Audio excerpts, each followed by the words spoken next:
Hello friends, আজ আমরা ওয়্যারিংয়ের মাধ্যমে কিভাবে বনসাইকে একটা নির্দিষ্ট শৈলী দেওয়া যায় তার একটা পদ্ধতি দেখতে যাচ্ছি। আমরা এখানে দেখতে পাচ্ছি একটা বনসাই দীর্ঘ বর্ষা পেরিয়ে এসেছে বলে এটার ফলিয়ার বিভাগে অত্যধিক বৃদ্ধি হয়েছে।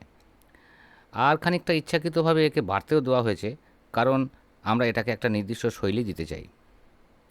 আমরা এখানে দেখছি একটা দ্বিকাণ্ড বা টুইন ট্রাঙ্ক স্টাইল বনসাই।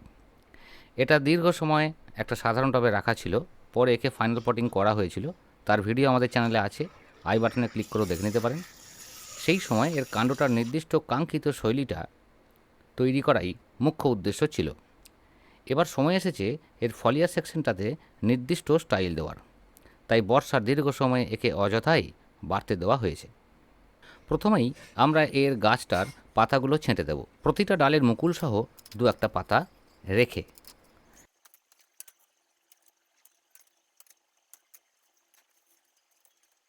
এরপর একটু দেখে নেব ডালগুলোর বিন্যাস কি হয়ে আছে, সেই ডালগুলোর গ্রোথ কেমন রয়েছে, কারণ তার উপর নির্ভর করবে একটা দুটো পাতাসহ মুকুলগুলো রাখবো না ফেলে দেব।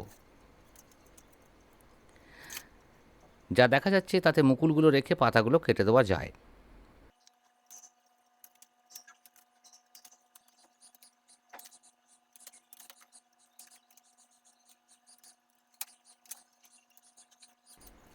এই হলো গাছটার সম্পূর্ণ পাতাহীন অবস্থা।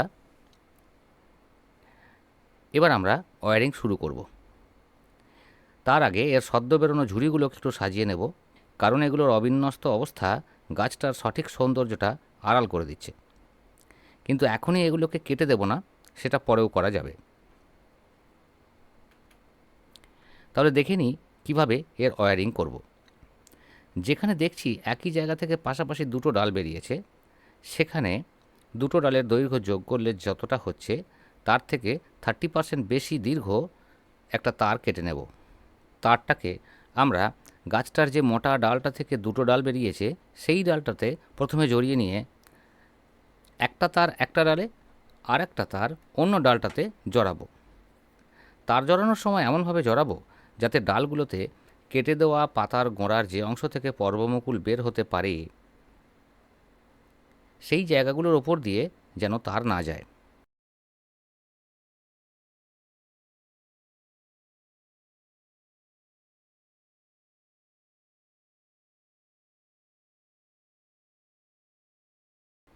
তারের কথা বলতে গেলে আমি এখানে গ্যালভানাইজড আয়রন ওয়্যার ব্যবহার করেছি। আর এর গেজ আলাদা করে বলার চেয়ে আসল কথাটা বললেই ভালো, যে ডালটা বা ডালগুলোর ওয়্যারিং হবে তাদের থেকে তারটা যেন বেশ খানিকটা সরু হয়।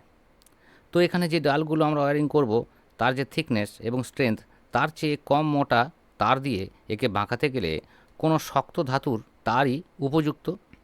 তা না হলে যদি একই গেজের তামার তার ব্যবহার করি তাহলে ডালটাতে প্রয়োজনীয় বাঁক দিলেও তা কয়েক ঘন্টার মধ্যে কিছুটা পরিবর্তন হয়ে যাবে, কারণ তামা ধাতু খুবই নরম। সেক্ষেত্রে বেশ খানিকটা মোটা গেজের তামার তার নিতে হতো। তার জড়ানোর পর আস্তে আস্তে ডালটাকে বাঁকানোর চেষ্টা করব, কিন্তু এই কাজটা করতে হবে খুব সতর্কতার সাথে, তা না হলে কোনো উপযুক্ত ডাল ভেঙে যাওয়ার চান্স থাকবে। এর মাঝে বলে নিই, এই ওয়্যারিংয়ের কাজ যদি বর্ষাকালে করা হয় তাহলে বর্ষার জলে ভিজে থাকা গাছকে তুলে নিয়ে অন্তত 24 ঘন্টা শুকনো জায়গায় রাখতে হবে। তা না হলে ছাঁটাছাঁটির সময় স্যাঁতস্যাঁতে ডালপালার মধ্যে ইনফেকশন হওয়ার সম্ভাবনা থাকবে। আর যদি শীতকালে বা গ্রীষ্মকালে করতে হয় তাহলে সারাদিনে বার 3-4 ভালো করে ফলিওর স্প্রে করতে হবে ফ্রেশ ওয়াটারে, অথবা গাছটাকে একটা বড় পলিথিন দিয়ে 12 থেকে 14 ঘন্টা ঢেকে রেখে তারপর কাজ শুরু করতে হবে, যাতে গাছটাতে ময়েশ্চারের ঘাটতি না হয়। সেই সাথে কাজ সম্পূর্ণ হওয়ার পর সারাদিনে অন্তত 2বার ফ্রেশ ওয়াটার স্প্রে করতে হবে। এতে কী হবে, গাছটাতে তাড়াতাড়ি মুকুল আসবে। তবে প্রখর রোদের সময় এই ওয়্যারিংয়ের কাজ না করাই ভালো।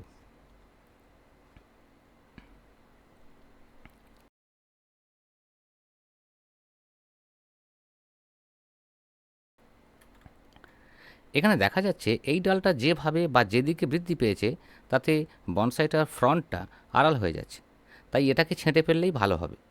এ প্রসঙ্গে বলে নিতে চাই, বনসাইয়ের ফ্রন্ট সাইড এবং ব্যাক সাইড ঠিক করা হয় যখন প্রথমে বনসাইটাকে প্রিলিমিনারি পট বা শিশু পাত্র থেকে স্বাভাবিক পটে স্থাপন করা হয়। কিন্তু অনেকের এমন ধারণা আছে যে একটা বনসাইয়ের যে দিকটা সানলাইটের দিকে থাকে সেই দিকটা সামনের দিক, আর যে দিকটা সানলাইটের পিছনে থাকে সেদিকটা পিছনের দিক।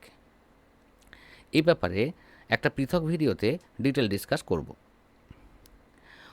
অনেক সতর্কতার পরেও দেখা যায় কোনো ডাল বাঁকানোর সময় ভেঙে গেল, যেমন এই ডালটা।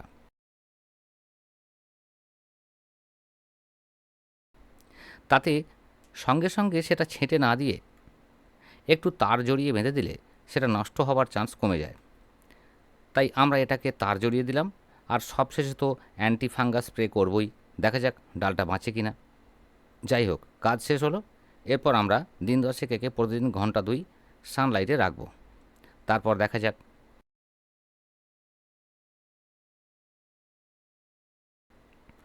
তাহলে 10 দিন পার করে আবার গাছটাকে নিয়ে হাজির হলাম। এখানে দেখা যাচ্ছে প্রতিটা ডালেই নতুন পাতা বেরিয়েছে, তবে দুটো করে পাতা বের হওয়ার পর আমি মুকুলগুলোকে ভেঙে দিয়েছি। তাতে ডালগুলোতে কেটে ফেলা পাতার পর্বগুলো থেকে আরও অনেক মুকুল বের হবে।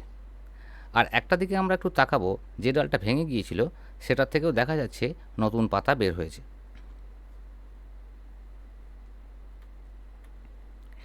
এই ভিডিওতে আমরা মূলত ওয়্যারিং প্রসেস উইথ ডিফলিয়েশন নিয়ে আলোচনা করলাম।